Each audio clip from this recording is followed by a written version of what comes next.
And before this video begins, I'd just like to give a special thank you to my Asban Team level patron, Fallon Cortez. Thank you for supporting the channel.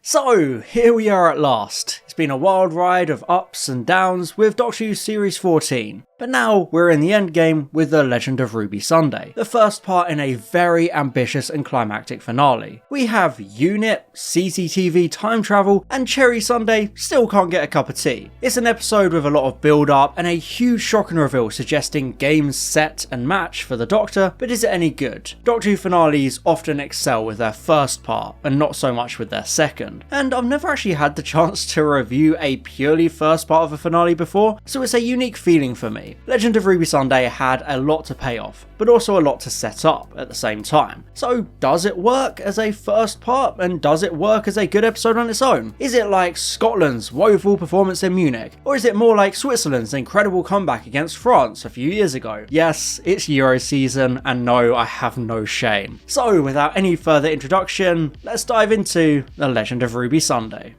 So the episode opens with the TARDIS just kind of hurtling through normal space towards Unit, and I don't really like that this keeps happening. It's a personal nitpick, sure, but I think it takes away from the sense of ethereal mystery I love so much about Doctor Who. The materialization may look cheap by today's standards, but I find it such a striking effect, showing how impossible this time machine is, rather than it being just another regular spaceship. Like I said, it is just a nitpick, but I miss simple materializations rather than these big, overly action-packed entrances. Anyway, the music is nice and punchy as the TARDIS arrives at Unit HQ, with reunions and smiles all around. Although I do wish they'd have had Ruby half recognise Kate from their alternate timeline meeting, which is a weird detail for them to miss out on, especially when they previously tried to show Ruby has some level of memories from 73 yards. Either way, it's nice to get Unit reintroduced here, with the Doctor just whizzing through the important characters for the sake of Ruby and the new audiences who might not have met them in the giggle. Although there are two big new additions to the team. We have, of course, Rose, but also Maurice Gibbons, a 13-year-old science advisor. I guess Unit just really doesn't care about child labour laws. No officer, I swear, they're allowed to work down the mines because of a passing asteroid. I think Unit has a nice presence in this episode. Obviously we previously met them in 73 Yards, where their nature and mission was established, so they can just skip past that luckily for new viewers. Their tower has been upgraded with more space and desks, showing a good sense of progression, and even the Vlinx has a new coat of paint. They're shown to be a much bigger and more competent organisation than usual, which is a welcome relief. Although they still have the traditional Unit possession mind control story thanks to Harriet, but we'll get to her later. I would admit Rose Noble feels a little bit weak in this episode. She doesn't get much of a role or much to do, and that's a shame. She's probably just like work experience, to be honest. But the real standouts are obviously Kate Stewart and Maurice. I've never exactly been hugely sold on Kate as a character. She never really gets much to do or say outside of constantly referencing her dad, but she has a lot of great moments in Legend of Ruby Sunday. Taking charge of the situations with authority and butting heads with the Doctor in a good, believable way. She feels like a great authority figure, and Maurice is a solid new scientific advisor. Taken over from Shirley, who took over from Osgood, who took over from Malcolm. Man, they go through a lot of scientific advisors. Do you think they like just sacrifice them every now and then just to keep things going? The whole boy genius trope is a very easy one to get horrendously wrong, but I think they handled it well with Maurice. They managed to strike the balance just right, and he has some fun moments of comedic relief throughout as he constantly calculates the odds of everything being a trap, each time increasing the number, which is just a fun gag. He also does a great job during the time window stuff too, pushing it as far as it can go and holding his own sense of authority even as everything goes wrong. Unit is a very solid foundational part of this episode, their headquarters and staff giving it all a strong basis for everything to unfold within and around. I just still can't get over the whole child workforce stuff. Like, come on, man. The reason the Doctor has travelled to Unit is to ask for their help solving the mystery of Susan Twist, the mysterious woman appearing throughout the episodes and unseen adventures that honestly look a bit more interesting than some of the real stories we got. I never really dedicated much time to talking about these different manifestations of Susan Twists in my reviews because I knew it would be better just to save it for the finale, since it was obviously a series arc akin to things like Bad Wolf and the Cracks in Time, an ongoing mystery making its presence known in every episode before a big payoff in the finale. Susan Twist's different appearances were a really fascinating enigma, especially as they became more and more prominent with each episode, eventually culminating in the Doctor and Ruby finally noticing her and now bringing it to Unit's attention at the start of this episode. I do love the moment as the Doctor tries to explain it all to Unit, only for them to just tell him, yeah, they already know and have been investigating Susan Triad all along. Moments like these are great, where other people and organisations are one step ahead of the Doctor, and he ends up looking a bit silly in comparison. Susan Triad is a tech billionaire Unit has been keeping its eye on for a while, especially since they don't trust evil genius tech billionaires, with a cheeky reference to Elon Musk being one of their targets to eventually take down. Although, you know, it's a bit flattering to call him a genius. I do appreciate how Triad was set up back in the Giggle, with Unit using Triad technology, a nice piece of world building similar to Atmos appearing in Partners in Crime, before later being much more significant. Something I love about Susan Triad is her fake anagram being S-Triad, which the Doctor immediately and obviously points out as spelling TARDIS, which is another thing Unit knew long before the Doctor. Even King Himbo Ibrahim knew it. I love how this red herring was basically Russell T Davies predicting the fanbase fixating on the same conclusion and playing into our own rumours straight away. Of course, he probably underestimated how quickly people would predict Sutek's return, which has pretty much been the actual leading theory all series, but it's great how Davis anticipated us all noticing the anagram and building theories around it, so it becomes a fantastic red herring that all the characters focus on immediately. The episode even doubles down on her name Susan, drawing explicit connections to the Doctor's granddaughter from Classic Who, the first ever companion on screen. I would admit it's a bit heavy for the first series of a supposed reboot of sorts, since even New Who waited until series 10 to properly acknowledge Susan, so it's wild that they just go all in on Susan's existence here, but I think they explain it enough within this episode to really build up as a possibility even new fans can buy into and believe, just like the story wants you to. They had obviously talked about Susan in The Devil's Cord to establish that the Doctor had a granddaughter, but they elaborate further here with a great scene between the Doctor and Kate, with not even the Brigadier ever having known about Susan. I guess he just forgot meeting her in the Five Doctors then. Of course, for the uninitiated, the first Doctor left Susan on Earth in the future so she could have a family of her own and grow up, before never going back for her. Unless you count Big Finish, of course, when the 8th Doctor did go back.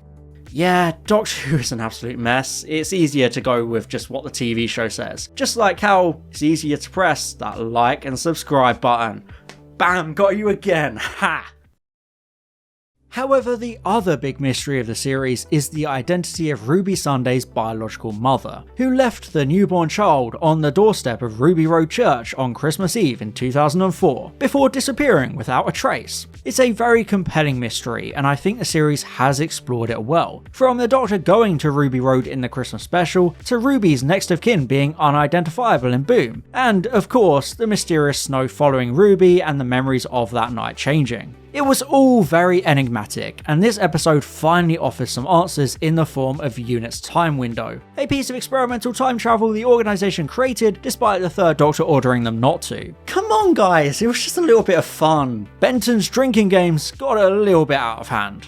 Anyway, the time window is a fun idea. It absolutely makes sense for Unit to be experimenting with such concepts, even if it is a very rudimentary and amateurish attempt by the Doctor standards. This time window room is utterly gorgeous sci-fi, especially when it kicks in with its screens and hologram surroundings, feeling quite Star Trek in a way, you know, like kind of like the holodeck. The control room itself looks great too, with all sorts of buttons and giant army of ghosts levers. It's some fantastic production design by Phil Simms, although even by Doctor Who standards, it's a bit ridiculous to suggest that you can just sharpen a VHS tape of 2004 CCTV to have enough data to render out an entire holographic reconstruction. I can buy a time-travelling police box, I can accept an evil, all-powerful Egyptian death god, but you lose me with a classic zoom and enhance trick on one of media's worst formats ever made. Shocking stuff. I'm disappointed in you, Russell.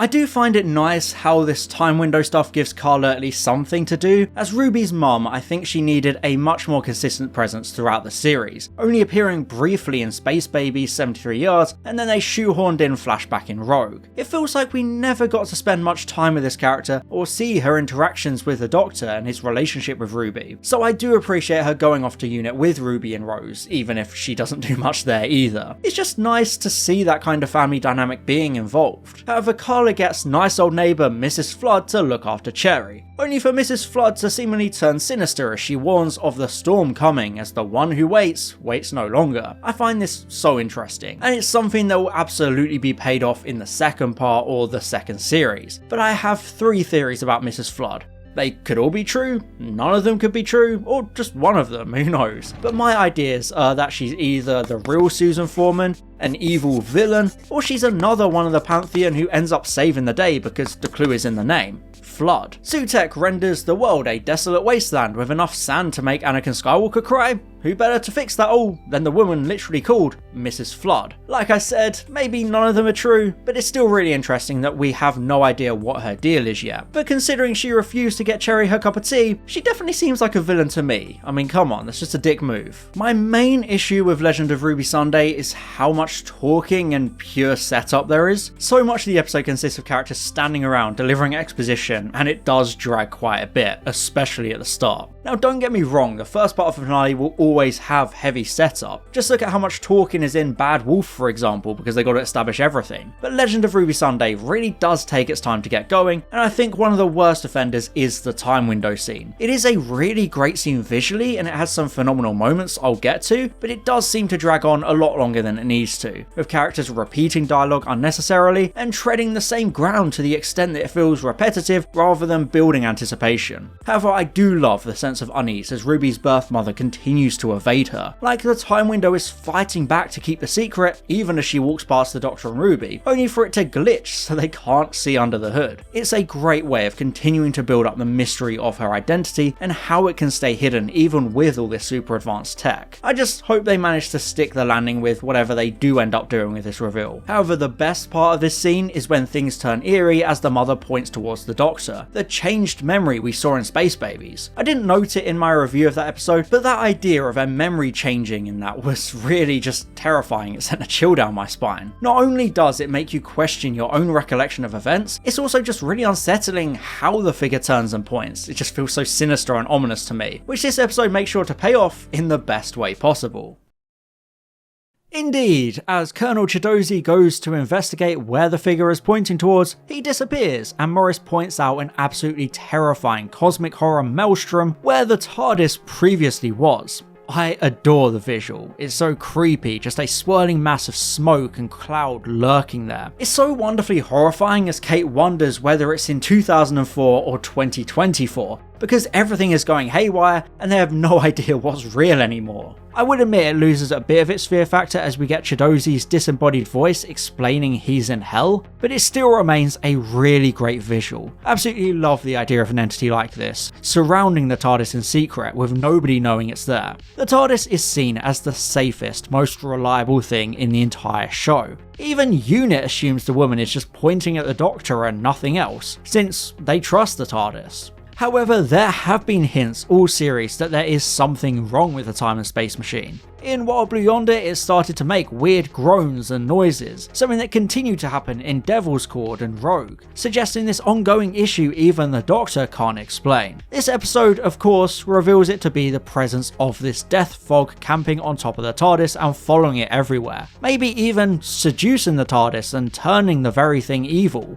And I love how this episode recontextualizes the reliable time and space machine, making it feel so villainous and ominous in such a great way it's almost never been before, outside of stuff like House's possession in The Doctor's Wife. The directing just makes it look so unbelievably sinister, it is just sublime. Although this all being said, since the Maestro is also part of the Pantheon, you'd have assumed they'd have seen the Death Cloud when they saw the TARDIS in the Devil's Court. Maybe it was just hidden that well. Hopefully it's not a horrendous plot hole. The final act of the episode splits the Doctor and Ruby, with the latter staying at UNIT whilst the former travels to Susan Triad's press conference with Mel, who had infiltrated Triad technology. I like Mel's role in this story. She perfectly suits the infiltration role as a friendly and helpful PA, smiling and shaking hands to get what she needs for UNIT to keep tabs on Susan. who does genuinely seem like a very normal and sweet lady with a genuine sense that she believes she's doing good things for everyone. Twist plays the character really well, creating a sense of sincerity and vulnerability, suggesting that Triad isn't some evil mastermind after all. It creates a sense of tragedy for her ultimate fate, since in the end she's just a puppet to Herald Sutek. Her life has been stolen from her and manipulated. She suffers all these horrible dreams of being all these different people, and even in her short exchange with the Doctor, she shows how she's carrying this burden of sleepless nights and fear of what she doesn't understand. It's a very interesting performance and I enjoy it a lot. Another great moment comes from the Doctor himself as he and Mel arrive at the building, with the Doctor lashing out in anger over the loss of Chidozi, which even Kate blamed him for because the Doctor was the one to order him to investigate further, only for Chidozi to end up a victim of Sutek, a decomposing sandy corpse. I like this moment of anger from the Doctor, showing his guilt and fury for sending yet another person to their death, and it's nice how Mel gives him a bit of a pep talk and basically tells him to get himself together and make up for the mistake rather than beating himself up for it. It's a great use of Mel showing her backbone a bit and keeping the Doctor going.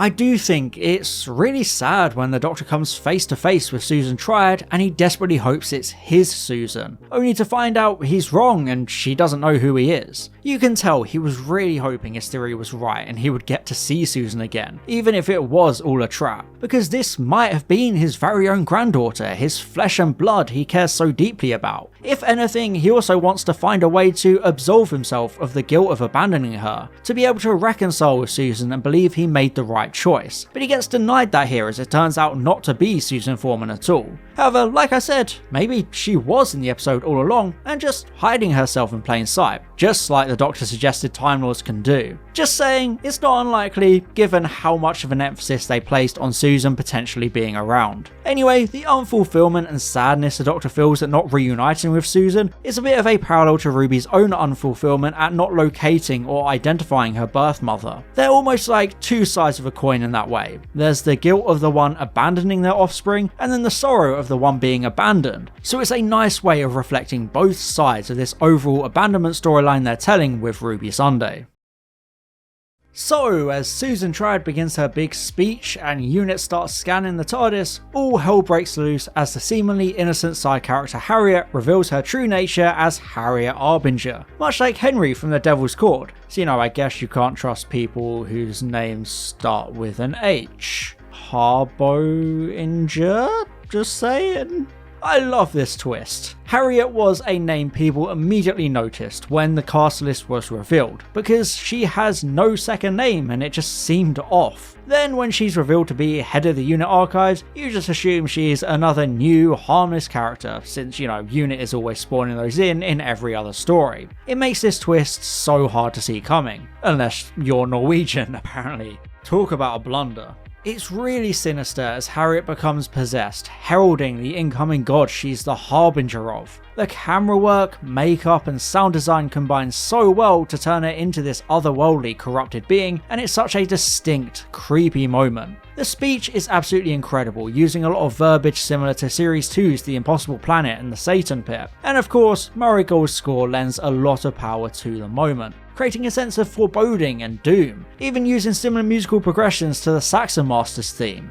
I just love this climax so much. Genesis Alinea does an amazing job at turning so antagonistic and sinister out of nowhere, unblinking and emotionless as her voice gets deeper and more demonic before she becomes this manifestation of just death. Almost like Sutek himself is speaking through her. The Harriet twist is perfectly executed, this puppet of the gods playing a long game to herald Sutek's arrival, especially the touch as a tear runs down her cheek, almost like she has no control, which is a bit heartbreaking in a way, a different type of Harbinger compared to Henry, which makes you wonder how the Harbingers actually work to begin with. Although, can I just say, it's yet another unit story where there's some sort of possession or mind control of a staff member. They really need to clamp down on that. It seemingly happens to them every week at this point. And whilst Harriet is tweaking and becoming Skeletor, Susan Triad is also losing her mind. I mean, anyone who dances like this can't be trusted to begin with, just look at Theresa May. It's fascinating to see her descend into madness as she loses track of her teleprompter and begins to have her voice stolen from her, being guided and puppeted to say something else. Like I said, you almost feel bad for her because it's clearly not something she's been planning or scheming. Susan Triad genuinely had aspirations to help people, but now she's being taken over by this, and it's a haunting scene as she curls up, all whilst her teleprompter glitches and contorts, hijacked by a supernatural being almost toying with both her and the Doctor. This climactic scene ramps up so incredibly well, with Harriet listing off all the different gods of the pantheon, building up to the crescendo of Sutekh himself, the most powerful of them all. It's so goddamn good. One of the best Doctor Who cliffhangers in many years. It feels a lot like the classic First Davis era finale cliffhangers, with Murray Gold really kicking it into overdrive to sell the weight of this moment. The Doctor realising he was focusing on the wrong anagram the entire time, and the Sutekh wordplay was right in front of him that entire time. He was just distracted by the now obvious plan to make him think it's his granddaughter, so he wouldn't see the god manipulating him until it's too late.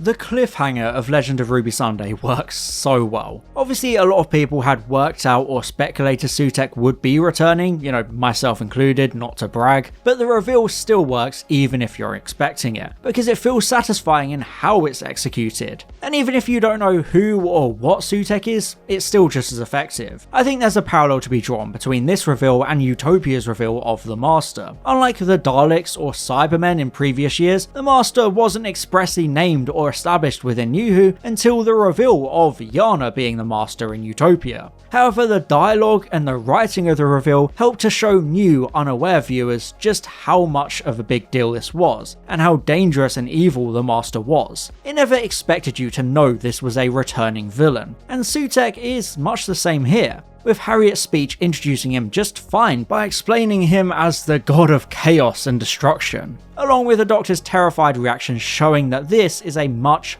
bigger threat than usual. Like I said, if you're a hardcore fan who already knows Sutekh, it feels satisfying for those pieces to come together and for him to return because he's a notable figure from the show's past. But if you are a newcomer, it still feels thrilling and intense to be introduced to something so powerful and scary, so the cliffhanger absolutely works on all fronts, in my opinion at least. Especially since Sutekh isn't Doctor Who's own creation. Pyramids of Mars just built upon existing Egyptian and Greek mythology by taking the god Sutekh, or Set, or Seth, and turning him into a Doctor Who villain. So if you have any passing knowledge of mythology, you'll still immediately understand the weight of the name during this climactic reveal. So Harriet's heralding monologue is really the key to making it all work.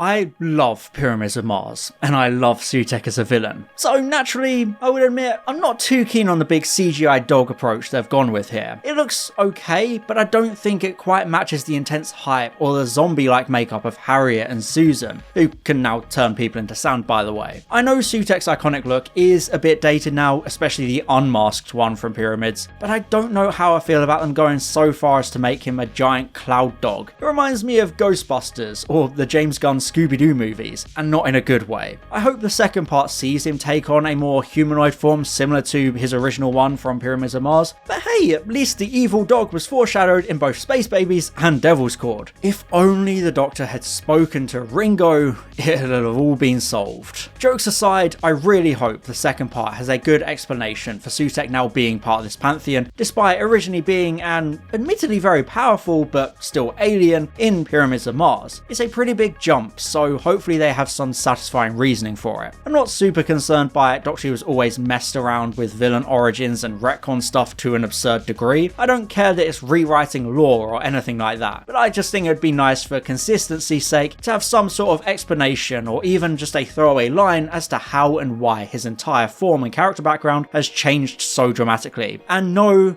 you can't say it's because of Saul. That can't always be the answer to everything, little Timmy. I'll admit I was a bit worried going into Legend of Ruby Sunday. I've found this series to be very hit or miss, with a lot of ups and a lot of downs, so I had no idea what to expect. But that being said, I found the episode to be a great first part. Admittedly, it had a lot of build up. It started off very slow and very exposition heavy, but once it got going, it was really strong and compelling. I think Unit was used well, outside of Rose being a bit unnecessary since she didn't do much. The time window concept concept is fascinating and came to life wonderfully, with a great mix of wonder and terror with it. The Susan Triad red herring was executed perfectly, and of course, the reveal of Sutekh is definitely one of the best cliffhangers of any modern finale. However, the episode isn't perfect. Aside from that pacing issue, I did end up wanting a bit more from the Doctor and Ruby, especially the latter, who felt crowded out and ended up as a bit of an afterthought despite the episode literally being named after her. Don't get me wrong, Ruby had a great moment during the time window sequence, and Millie Gibson does a good job as always, but the character felt like she wasn't prominent enough and didn't get enough to do, which is a real shame to me. The design of Sutekh also didn't quite do it for me, although I do have to give them props for bringing back his original voice, which is an integral part of the character. On the whole, without knowing what comes next, I would give Legend of Ruby Sunday an A grade. It could definitely crash and burn if Empire of Death fails to pay everything off in a satisfying way, and